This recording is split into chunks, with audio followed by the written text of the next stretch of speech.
డబ్బు, అనారోగ్యం, ఉద్యోగం, వ్యాపారం, అప్పులతో బాధపడుతున్నారా? మీకోసమే లాంచ్ యువర్ ఫ్యూచర్ ప్రోగ్రామ్.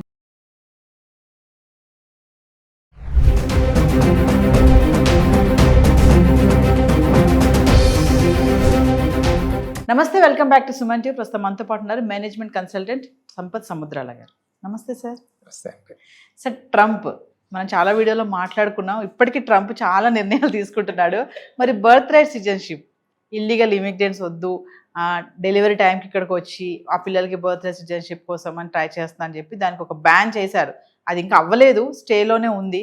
మరి ఒక్కసారి మరి ఏమవుతుంది, దాని కాన్సిక్వెన్సెస్ ఎలా ఉన్నాయి, ఏంటి, ఇంకా స్టేలోనే ఉందా, మరి ట్రంప్ దాన్ని కట్ చేస్తాడా, కొనసాగిస్తాడా అంటే ఒక్కసారి సార్. అమ్మ, మనం ఈ సబ్జెక్ట్ గురించి ఇంతకు ముందు కూడా మాట్లాడుకున్నాం. ఆ రోజుకి ఈ రోజుకి ఏమి మార్పు లేదు. Okay, so people are still enjoying the right. ఇవాళ వరకు ఏం మార్పు లేదు. మరి ఈ సబ్జెక్ట్ మీరు ఇవాళ ఎందుకు అడుగుతున్నారో కూడా చెప్తాను నేను. ఇవాళ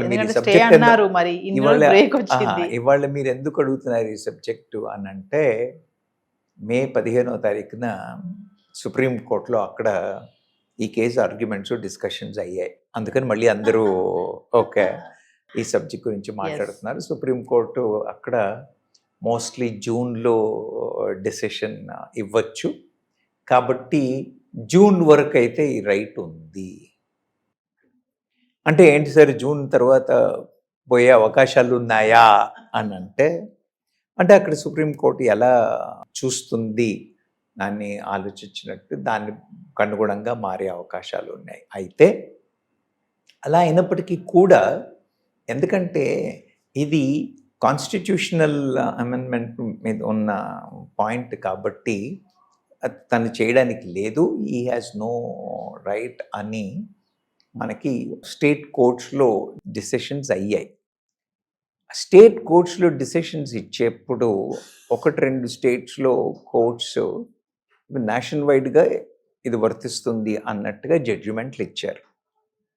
అయితే ట్రంప్ గారు గవర్నమెంట్ సుప్రీంకోర్టులో వేసిన కేసు ఏంటంటే, అవి స్టేట్ కోర్టులు అవి నేషనల్ పరంగా ఎలా రూలింగ్స్ ఇస్తాయి అని ఛాలెంజ్ చేయడమే తప్పితే బర్త్ రైట్ని వాళ్ళు అప్పీల్ చేశారా, డ్రాప్ చేశారా అన్న సబ్జెక్ట్ మీద కోర్టుకు వెళ్ళలేదు. మీరు ట్రంప్ గారి కేసు ఇప్పుడు సుప్రీంకోర్టులో ఉన్న కేసును మనం చూసినట్టయితే, validity of the judgement of those state courts is only వాళ్ళు how can they say it is national అన్న పాయింట్ మీదే డిస్కషన్. కాబట్టి ఆ జడ్జిమెంట్ వచ్చిన ఆ పాయింట్ మీదే డిస్కషన్ తప్పితే బర్త్ రైట్ మీద అన్న డిస్కషన్ కాదు. కాబట్టి అది ఇంపాక్ట్ అయ్యే అవకాశాలు తక్కువ. అంటే కంటిన్యూ అవుతుంది, రైట్ ఉంటుంది అనే బిలీవ్ చెయ్యాలి మనం. ఓకే, అయితే మరి కోర్టు ఏం డైరెక్షన్స్ ఇస్తుంది, కోర్టు ఏం ఒపీనియన్ ఇస్తుంది అని అనేది మనం జూన్ వరకు వెయిట్ చేయాల్సిందే. జూన్లో సుప్రీంకోర్టు డెసిషన్ తరువాత ఏం మార్పులు ఉంటాయి ఏంటి అనే దాని మీద డిసైడ్ అవుతుంది. ట్రంప్ తీసుకునే నిర్ణయానికి కోర్టు ఆమోదం తెలుపుతుందంటారా, వ్యతిరేకిస్తుందా? ఎక్కడైనా కూడా కాన్స్టిట్యూషన్ ప్రకారంగా ఉండాల్సిన సబ్జెక్టుని ప్రతి ప్రభుత్వాలు, ప్రతి దేశంలో కూడా, భారతదేశంలో కానివ్వండి, యుఎస్లో ఎక్కడైనా కూడా కొన్ని రైట్స్ ప్రభుత్వాలకు ఇవ్వబడతాయి. అవునా? కొన్ని ప్రెసిడెంట్ ఇండిపెండెంట్గా చేయడం, కొన్ని పార్లమెంట్లో అప్పర్ హౌస్లోనో లోవర్ హౌస్లోనో డిసైడ్ చేయడం అనేవి రూల్స్ ఉన్నాయి. అవి ఫాలో అయినంత వరకు కోర్టులు ఏం చేయలేవు. అవి ఫాలో కానప్పుడు మరి ఒకసారి లా ఉంది, ఈ ప్రభుత్వాలే లాస్ ఎనాక్ట్ చేస్తాయి. ఎనాక్ట్ చేయబడ్డ లాని వాళ్ళు ఫాలో అవ్వకపోతే, ఇప్పుడు నేను చెప్పాను కదా, ఇది కాన్స్టిట్యూషన్ అమెండ్మెంట్ని ఛాలెంజ్ చేస్తున్న పాయింట్ కాబట్టి ఇది ఆయన ఇండిపెండెంట్గా తీసుకున్న డెసిషన్ కాబట్టి ఇది చెల్లదు. He cannot take a decision like that అనే పాయింట్ మీద డిస్కషన్. అంటే చెల్లదు అంటున్నారు కదా సార్. అంటే నాది క్వశ్చన్, ఇప్పుడు అమెరికా అధ్యక్షుడు కదా ట్రంప్, మరి తనకి తెలీదా నేను ఈ రూల్ పాస్ చేస్తే ఇది కోర్టు కొట్టేస్తుంది అని అంత పెద్ద దాన్ని ఎలా తీసుకొచ్చారు? అంటే స్టార్టింగ్ నుంచి ట్రంప్ ఒకటి ఏంటంటే ఇల్లీగల్ ఇమిగ్రెంట్స్ ని అరికట్టాలి. నో ఆయన ప్రయారిటీస్ ఆయనకు ఉన్నాయి. Hmm. యు అండర్స్టాండ్, ఆయన ఛాలెంజెస్ ఆయనకున్నాయి. ప్రతి స్టేట్లో ప్రతి దేశంలో. ఇప్పుడు మన భారత ప్రభుత్వం చేసిన డిసిషన్స్ కూడా కొన్నిసార్లు సుప్రీంకోర్టు కొట్టేసింది, Yes. అవునా? స్టేట్ గవర్నమెంట్స్ చేసినవి కూడా హైకోర్టులు కొట్టేసాయి. Yes. కొట్టేసిన తర్వాత మళ్ళీ సుప్రీంకోర్టులో వెళ్ళి, మరి వీళ్ళకి తెలియక కాదు. అప్పుడున్న వాతావరణం, అప్పుడున్న పరిస్థితి, అప్పుడున్న పొలిటికల్ సినారియో, వాళ్ళ ఎలక్షన్స్ ముందు ఇచ్చొచ్చిన ప్రామిస్లు, Yes. ఇవన్నీ ఇన్ఫ్లుయెన్స్ చేస్తాయి కదా. Yes. సో కనీసం ఇంప్లిమెంట్ అవుతుందా కాదా వేరే విషయం. అలాంటి అప్రోచ్ అతనికి ఉంది, ఈజ్ ఇన్ అవర్ ఫేవర్ అన్నదన్న పబ్లిక్ కి చూపించాలి కదా అతను, అవునా కదా? Yes, ఆయనకి yes. అలాంటి ఉద్దేశం ఉంది. He's looking for us, he's trying to do something అన్న మైండ్ సెట్ అయితే ఉంది, Yes. Yes. అన్న ఆలోచన అయితే కలగాలి కదా. అందుకని తెలియకపోవడము అని కాదు. Okay, so everybody will try to do whatever best possible. కొన్నిసార్లు ఇలాంటి పొరపాట్లు లేదా డెలిబరేట్గా చూద్దాం, if it is not challenged అన్నట్టుగాను, because they are super powers. సో అది నేను అంటున్నాను కదా, మన దేశంలో అవ్వలేదా? మన వాళ్ళు చేయట్లేదా? మరి మోడీ గారిని ఎత్తుతున్నారు, ఈజ్ ద నాలెడ్జ్ బ్యాంక్ అని అండి, ఇంకా what ever you talk about. మరి ఆయన డెసిషన్లు కూడా కోర్టులో ఛాలెంజ్ అవుతున్నాయి, అవ్వట్లేదా? Yes. అంతే, దానికి ఇట్ ఈజ్ సర్వసాధారణం. మనం దాన్ని క్వశ్చన్ చేయడానికి లేదు. ఆయనకు తెలిసి చేయడం, తెలియక చేయకపోవడం అని కాదు. పొజిషన్లో ఉన్నప్పుడు sometimes they are force to take decisions Yes. Like that. So present చూసుకుంటే ట్రంప్ రూలింగ్ ఎలా ఉంది అంటే అమెరికన్స్ కూడా కొంచెం అగెనిస్ట్ గానే ఉన్నారు ట్రంప్ పైన. మీరు అన్నట్టుగా చాలా వీడియోలు చెప్పారు, ట్రంప్ డెసిషన్ మేకర్ ఎలా అంటే స్పాట్ గా తీసుకుంటాడు డెసిషన్స్, కొంచెం చిన్నపిల్లల మనస్తత్వం అని కూడా. అంటే ప్రెసెంట్ ఎలా ఉంది అనుకోవచ్చు సిచ్యువేషన్? మనకు అంత క్లియర్గా చెప్పలేమమ్మా. ప్రతి దానికి కూడా రెండు వైపులా you understand my Yes. Point. Yes.